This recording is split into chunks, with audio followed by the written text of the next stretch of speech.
Welcome to the Life's Hard, Succeed Anyway podcast, where you will hear transformational stories, positive encouragement, and practical strategies to help you grow your mindset, reach your potential, live your dreams, and experience a purpose-driven, impact-filled life. Here's your host, Alan Blaine. All right, this is Alan Blaine, and I am fired up to interview our special guest, my good friend, Darryl Lyons. Darryl is an author, he's an entrepreneur, he's a community leader, and a family man. Darryl is a certified financial planner. He is a behavioral financial advisor, and he's the co-founder of PAX, that's PAX Financial Group, a financial advisory firm that honors Judeo-Christian values and helps high net worth individuals and families pursue their meaning of true wealth. An expert in the area of personal finance, Darryl is also the author of several books on the subject, his latest being endorsed by Dave Ramsey. Darryl's company, PAX Financial Group, has made the Inc. list of the 5,000 fastest growing companies in the country. It was named one of the best places to work by the San Antonio Business Journal. Rooted in thousands of one-on-one conversations with people and a relatively new study called Behavioral Finance, Darryl's latest mission involves helping to redefine the way people look at retirement. Rather than simply, quote, retiring, the mission is to help individuals as they pivot into the next chapter of life with purpose. And I love that, Darryl. Darryl, welcome to the Life's Hard, Succeed Anyway podcast. You ready for this? I am. Thank you so much, Alan. It's good to see you again, too. Absolutely. Yeah, we were just chatting a little bit off air. It's been, I guess, about 3 years since we have last seen each other in person, and it's been fun getting to meet you. I think you were here for a Dave Ramsey event in the Nashville area, weren't you, at the time?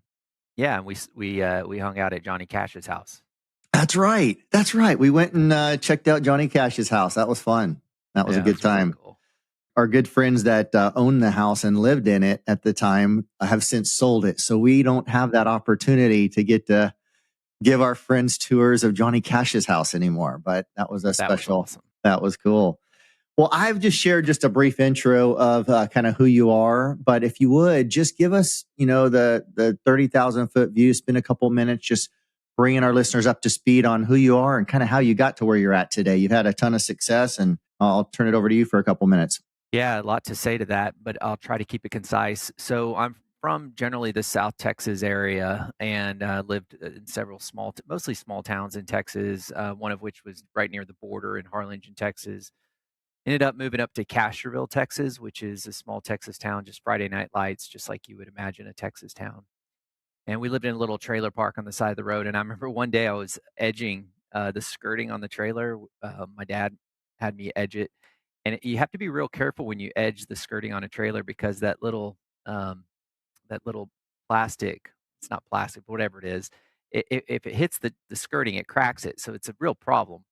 And I'm thinking, one day I really want to have a house with a foundation. So I had a friend whose dad was a banker, and they had a nice house with a foundation. I was like, well, I guess I'll be a banker.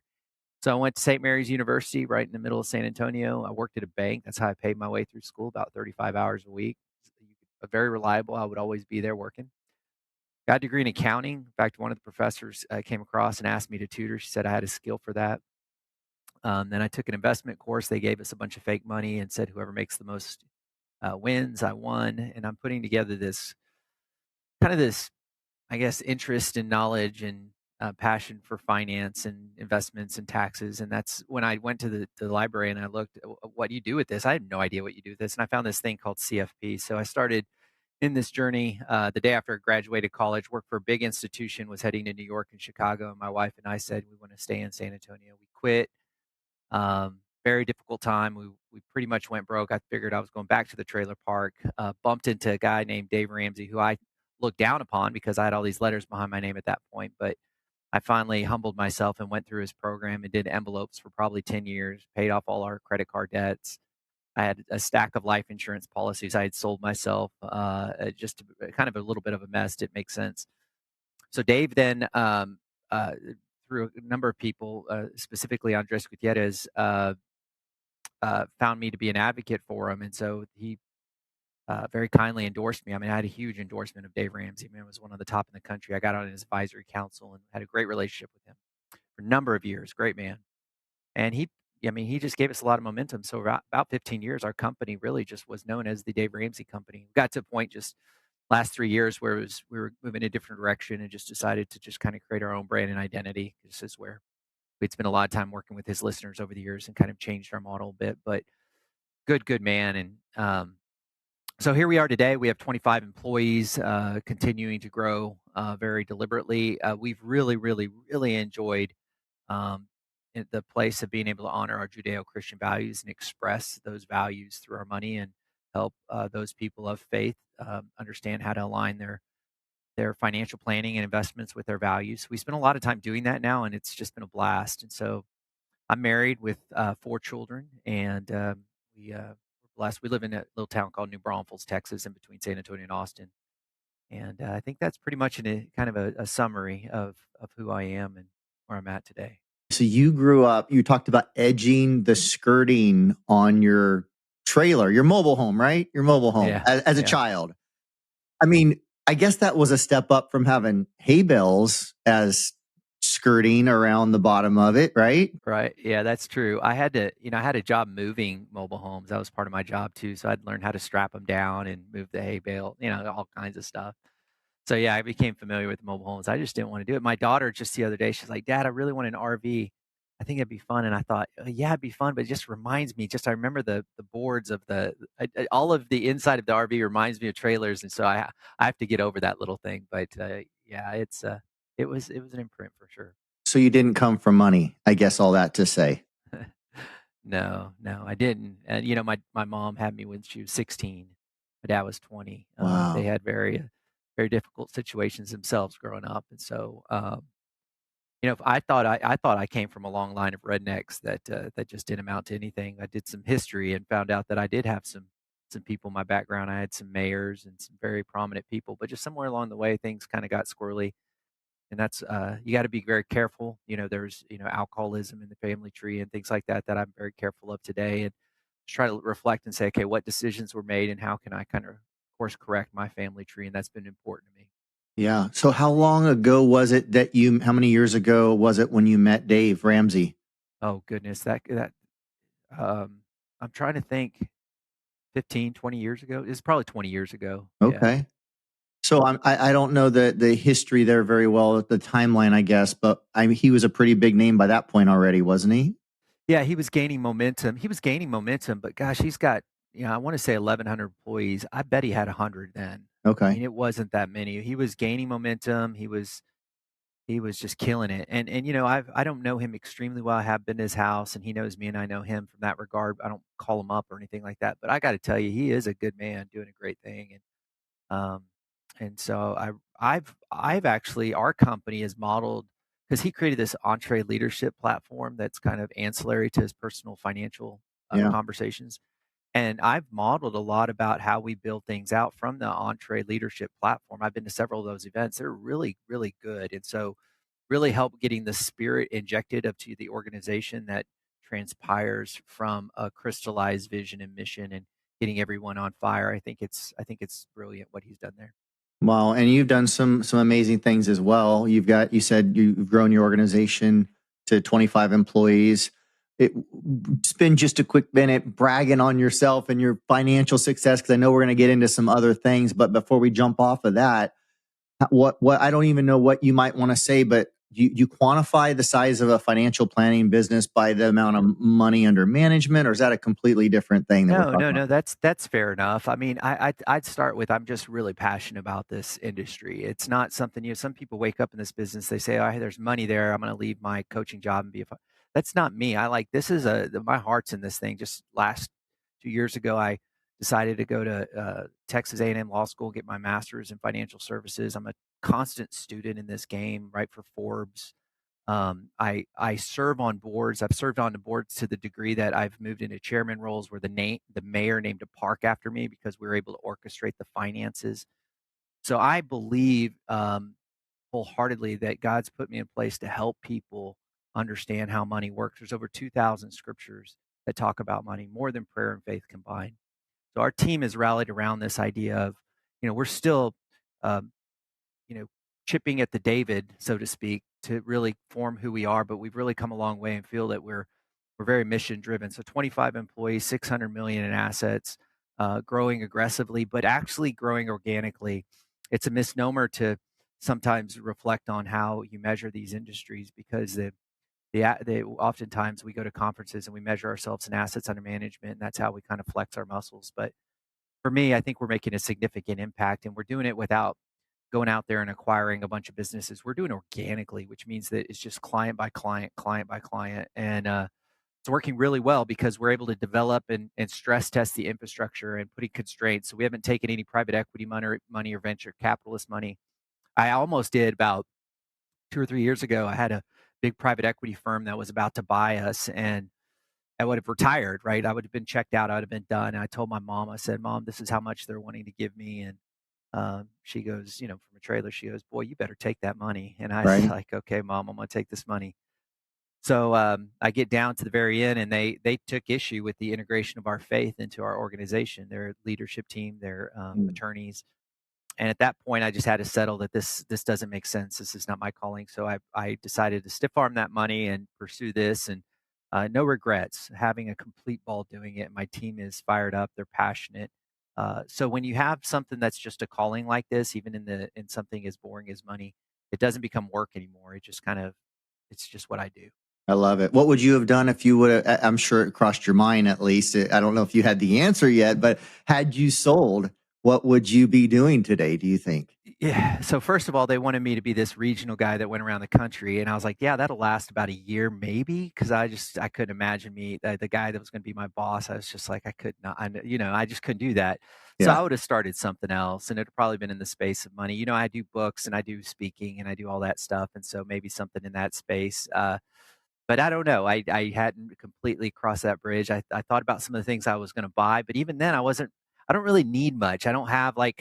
I've seen a lot of people with money over the years. Like I've talked with like people that are famous and a lot of money. So I've seen people with money, and the stuff doesn't really do much for me. I mean, I just got new shoes today, and I was happy about that. Yeah. But so as you start saying I'm going to get this and that, you're like, I don't know. So I say all that because I'm very thankful that I didn't have to make those decisions. Right. Yeah, absolutely. And it's as my good friend Dwight Johnson and business partner says, people retire to expire. And I think that probably is well, it's definitely something I don't plan to do. I think we were created for a meaningful purpose and a mission driven pursuit, whatever that may be. And to have something to keep us going and engaged in doing something that counts. Like you said, if you would have sold out, you'd be on to something other, another meaningful pursuit. You wouldn't just sit around and count your money. But I think so many people go through life thinking, hey, I'm going to grind it out. Life's hard. Life's tough. I don't even like my life, but someday I'm going to like my life when I retire. And then I'm going to live my golden years, in the sunset. But I find most people that's not the reality. I know you have some opinions and thoughts and feelings on retirement. I think you're pretty passionate about that. In fact, isn't that maybe the topic of your new book? Well, so the new one I'm gonna dive into some of the biblical stuff, and I do touch on this subject, which is retirement, very much so. And we often talk about pivoting, which is a client gave this to me. They said, "I'm not going to retire. I'm going to pivot," and that just like it was a light bulb. I've spoken kneecap to kneecap with thousands of people who have successfully retired, uh, and I interviewed at least 50 of them in a podcast format. And I've gotten very intimate in these conversations, and I've discovered some really interesting things. Um, one of which is, of course, that if we think about the definition of retirement, by definition, it means the disposal of an asset that's no longer useful. And I have conviction that a life continues. If you have breath in your lungs, you are useful, and specifically if you have wisdom and money and time. Then the challenge is that how do we put this good use to use? And that's where it becomes a problem, is kind of thinking about how do we flip the switch when a lot of our identity has been in our work. that does take time, takes some thought, some conversations, a little bit of what we talked about before, the idea of behavioral finance, which means sometimes we have to go. I know this sounds crazy, but you have to go to your childhood. Why have you been doing what you've been doing? And in every single interview I had with a retiree on our podcast, they discussed their childhood and how the decisions they made with money were all rooted in how they were raised with money. Hmm. And so we have to ask ourselves, is that the framework of making decisions in the next chapter? Or do we lean on maybe a different decision making tool? Like now at this point going forward, I don't need to live life full of worry or I don't need to be validated, but rather it's time for me to flip the script. And in this next chapter, I'm going to give back. And so those retirees who decide to invest in the lives of others, they're happier and they're not full of anxiety or worry. Those that are just focused on Fox News and flower beds, um, they're not going to last long, and they really have chronic health conditions. And this is all well documented. Hmm. And so it's just a matter of just kind of thinking through this next chapter and being deliberate about how you transition into this next chapter and being intentional about how you're going to live. So we spent a lot of time thinking about that. So financial advice has kind of transitioned somewhat from just penciling out the numbers and doing probability analysis to actually unpacking some of these things in a very deep and intimate way. And then, of course, when we decide what we're going to do, carving out how did the economics look there. So I know that's a lot to be said, but Right. my main point is that um, I don't want people to retire. Right. I don't want them to be disposed of as an asset. I want them to pivot into the next chapter and reach down and grab the hand of somebody else, and it makes sense. It does make sense. And I love that so much, Darryl. In fact, I remember years ago, I met an older gentleman who had a business that was now being run by his son and his grandsons. And he was probably in his late 70s. And when I met him, we started talking and I said, "So, how many years ago did you retire from the family business?" And he looked at me, his head kind of snapped a little bit to the side, and he said, "Retire? I'm not retired." He said, "I don't find anywhere in God's word that it ever uses the word retire. In fact, I see the opposite in God's word. It says, if a man doesn't work, he shouldn't eat." And he said, "I will never retire," meaning exactly what you're saying. I mean, if there's air in my lungs and I have time and money and resources and wisdom, and we should have more the older we get, there's always someone to serve. There's always value to put out there. There's people to help. There's work to be done. It just may not look like traditional work. He was out, pulling weeds and doing stuff on the family farm at that point in time when I met him, but he was still working. Yeah, it's a great point. I'll touch on that because in the Bible there is, and maybe the original text is not retire, but there is a commentary in the Old Testament where Moses is going to retire from a job to provide Aaron and the tribe to step into his place. Maybe his back was hurting, maybe he was tired, or maybe it was time for that next leadership to step up. And so I think about the context of what that meant if in fact retire was used there. And I think about it maybe in the context of our government today. We have a lot of 80-year-olds that it's probably about time that they transition, right? I mean, we know this. And I think there comes a point where it's time to transition so that the next generation can play a role, fulfill a lifelong opportunity for them to step in a leadership role. So in your example, I'm sure the person didn't retire. I'm sure what he did is he moved into a different role so Right. that way he could allow others to lead. And the joy of getting them to lead is worth it. And that's even better than just checking out completely. Exactly. 100%. You're right. That's exactly what he was doing as I started to get to know the family a little better and understand the scenario.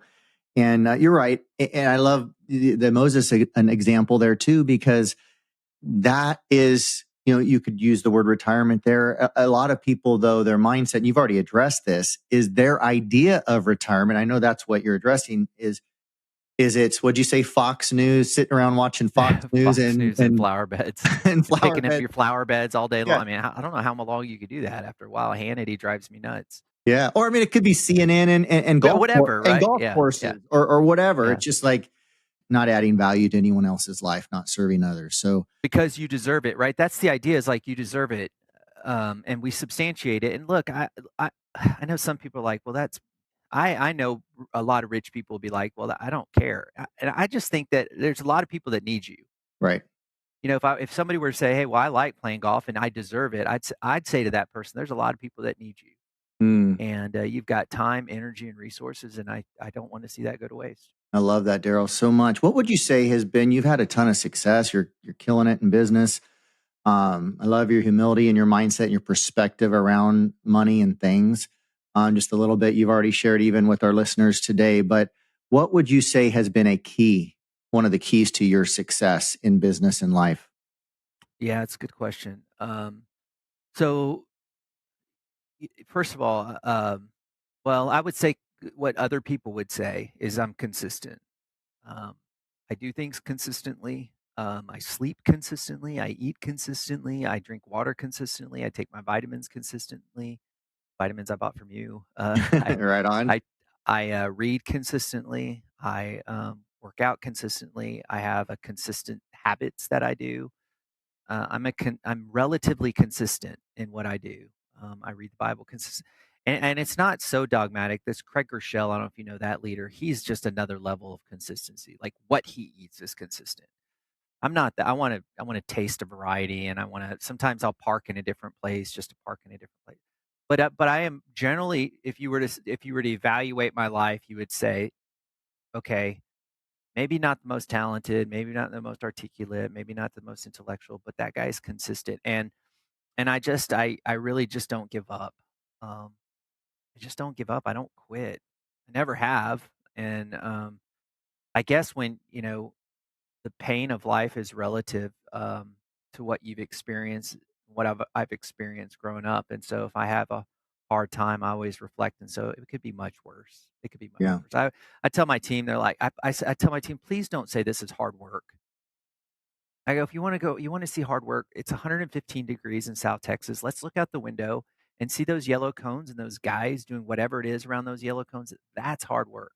Nothing we do is hard work. And I've got to tell you, that perspective came from me in our backyard, um, from our own Greg Popovich of the San Antonio Spurs, who has NBA, and I'm friends with the Spurs and not all of them, but I've been watching their leadership. So I watch these leaders, and I know I'm going on tangents just a little bit, but I watch leaders like Dave Ramsey and the San Antonio Spurs, and I mean, I'm taking notes. Like these guys are just at the top of their game, and I love when Greg Popovich, who's a consistent leader as well, set aside his political stuff for a second, but he sets his teammates aside when they're having a bad game. He goes, guys, it's just a ball.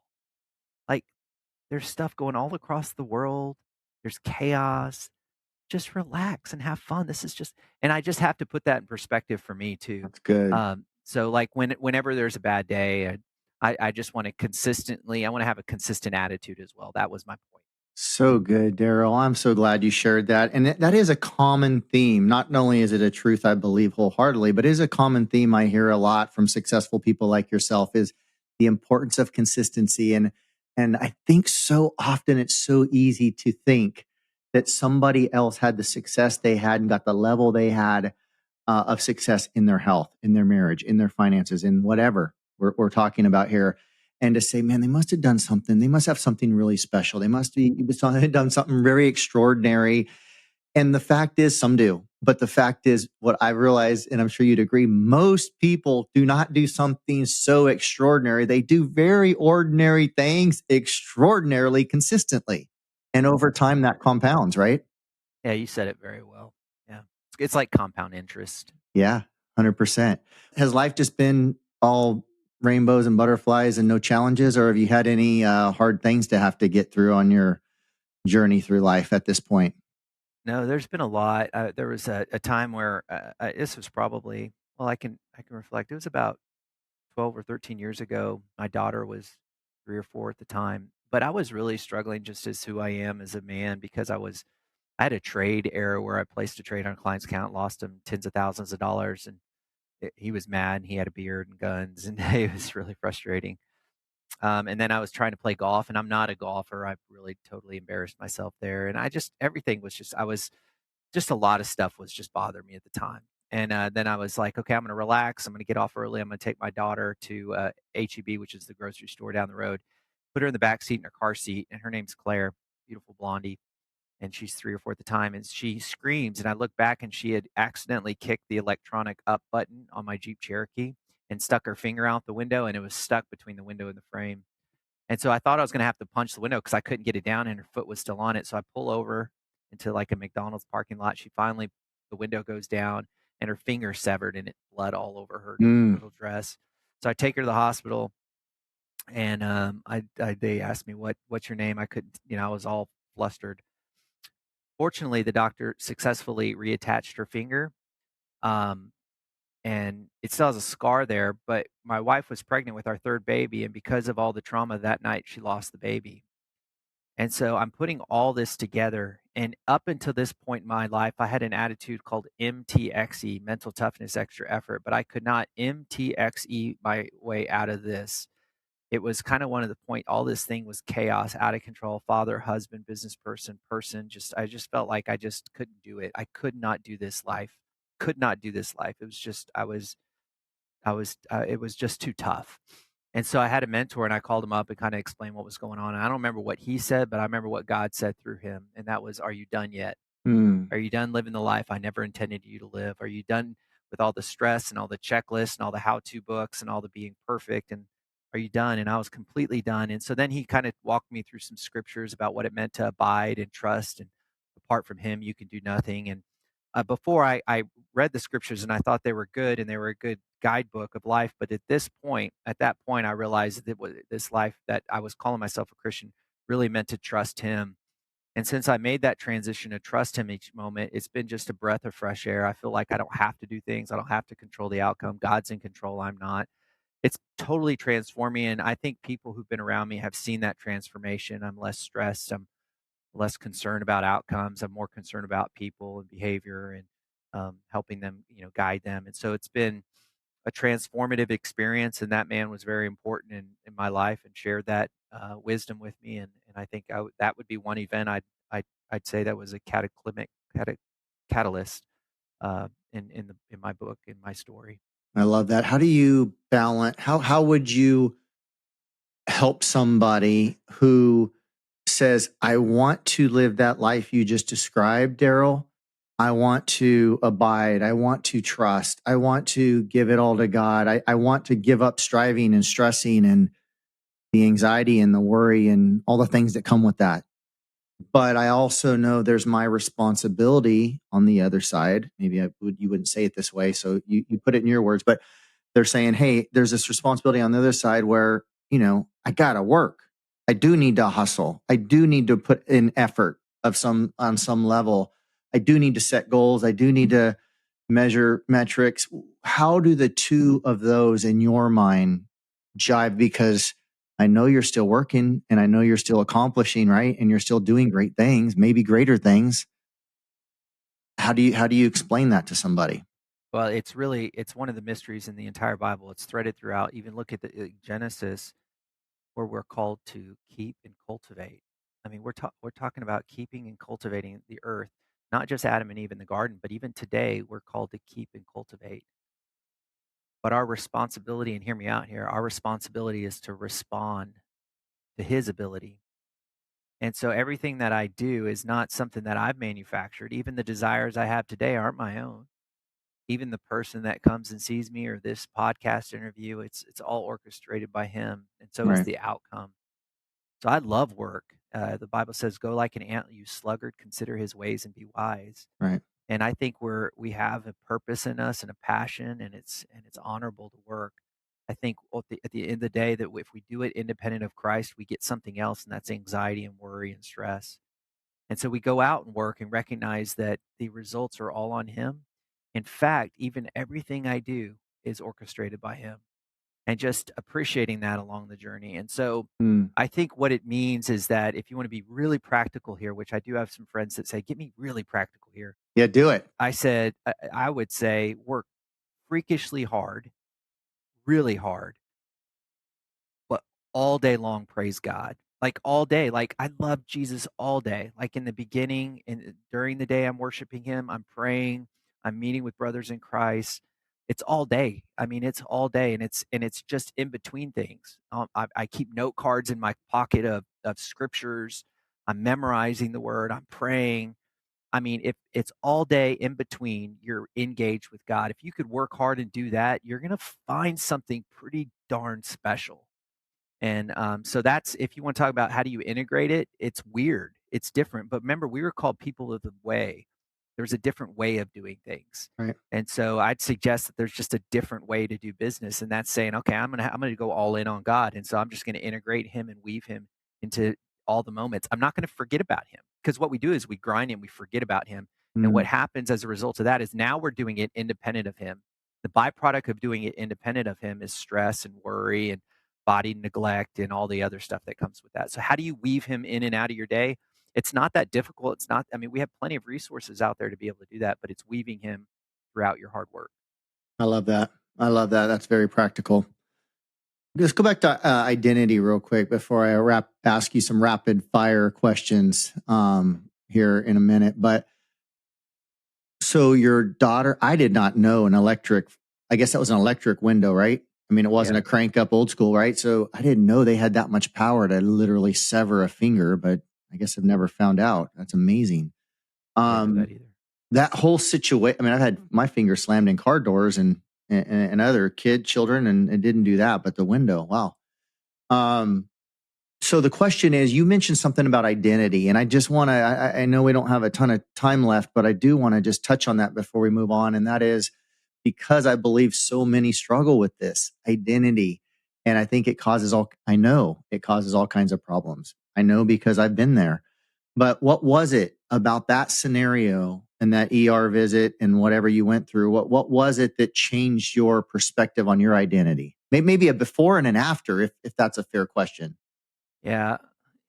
When the way I grew up, and a lot of this can go back to dad issues. Like my dad and I have a great relationship today, but for a while he wasn't around. So if you're not validated by somebody, you seek validation. Right.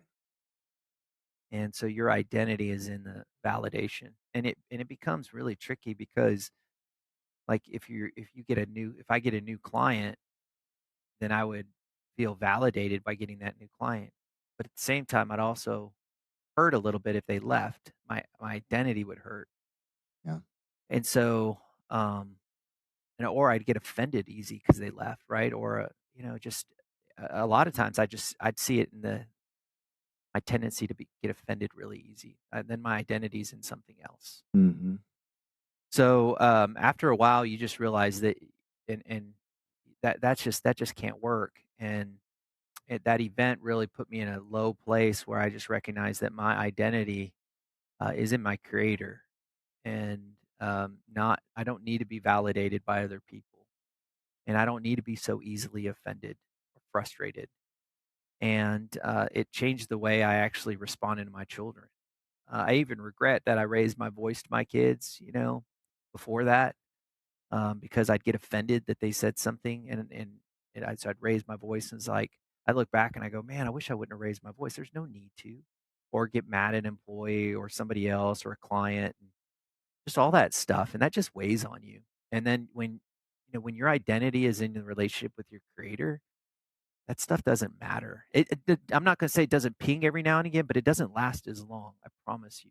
Yeah. And so I'd say that's the litmus test for who your identity is in. I love that, Darryl. When you look back on past challenges, whether it was the scenario with your daughter, whether it was your upbringing with, whatever challenges came there or any other, how do you view them now at this point in time in hindsight? Yeah, I very empathetic to other people. I love people. I'm actually not a social person, very awkward socially, and people would see that right away. But I love people. I see the child in them, and their situations and the difficulties that they have in life, and I want to help in so many different ways. I don't believe in handouts. I believe that there's better ways to be able to help. So I try to be very strategic. I don't give to homeless people. Like I just don't. I mean, you might, yeah, other people might, but I promise you, I give a ton to organizations that give to homeless people. Yeah. There's just a better way to do it. But I care for them. I care for them individually, even if they're drug addicted because there's something else going on, mental illness or situation. I just empathize with people. I understand that life's hard, and I think that empathy is really a gift in a lot of ways, and that can only come through a difficult upbringing. Yeah. And it just doesn't. I don't think I can teach that to my kids. I try, but it's hard because they don't experience like I did. Yeah. Well, man, so many directions. I'd love to take this conversation. I can't resist another one. Sure. What do you say? Because you have financial success today, and you didn't as a child. So your children are growing up. What is the age range of your children now? 9 to 18. 9 to 18. So they're growing up with resources that you didn't have. Fair to say, significantly more resources than you didn't Yeah. have. Yeah. For sure. So what advice would you give to parents that maybe they went through, they grew up without any money, or maybe they did, but the point is they have some resources today. And how do you strike that balance as a parent between providing for your children a good life, like our heart's desire is to, Bible talks about that. We want to give good gifts to our children. How much more does God want to give good gifts to us? He tells us, and letting them learn the lessons they need to learn and the character development they need to learn, that not getting everything that you want anytime you want it can't really provide. How do you balance that? It's really tough, and I've done enough homework on it to try to draw some conclusions so I can talk about that. And it's a conversation I have with my peers because a lot of us are challenged with the same thing. And the thing about it is all kids are different. So it's, Yeah. uh, you know, whatever I say is, I used to have spreadsheets on how to do this and I thought I could figure it out, hack it and figure this out. But my kids are all different and they all learn about money completely different. But I'll give you some truths that I think are helpful. One is lots of micro conversations about money, not just every now and again, all the time. Go to the grocery store. They say, "Hey, I would like to get a box of cereal." Saying, "How much is it? How much is taxes?" Like those little micro conversations are very important. And so I would say that if you look at research, even research that try to debate between chores and allowance, there's not evidence that supports one's better than the other, but there is evidence that supports a lot of micro conversations about money is really, really healthy. And that gets you to the point where sometimes you have to have conversations that it stays within the family. Having even if you need a manufacturer conversation sometimes is right now that's not in the budget. Just can't do that. Saying no when it makes sense, because children will be like, "Oh, come on, you're not making sense." Well, right now, hey, it's not in the budget. I've actually had the market go down, the stock market go down, and I was a little nervous that financially there might be some challenges. Nothing that we couldn't come out of, honestly, but I tell my kids, "Hey, the market's down right now, and I think we need to cut back on doing things." And that's how I did that because I wanted to teach them some constraints and to think. And they worry. They're like, "Are you going to be okay?" Yeah. That's a little healthy worry. I want a little bit of that because they're going to have it down the road. So Right. I want to give them a little now. And then finally showing how important the pause is. Every time they say, "Can I have something on Amazon?" and they can click it in one click, say, "I think so, but can you ask me tomorrow?" And then tomorrow comes, and of course, they don't want it anymore. So those are just a couple practical things. So good. Thank you so much. And I know we might have to have another conversation just all around that, because I think there's such a need for it out there. But thank you for sharing those nuggets. I really appreciate it. If there was one thing, and there's probably many things if you're like me, but if there was one thing you wish somebody would have told you when you were much, much younger, one piece of advice you wish you would have received, you could go back and give yourself, in hindsight, what would that be? I actually, one advice I did get, can I say that? And that I wish I would have gotten? Sure. And give them both.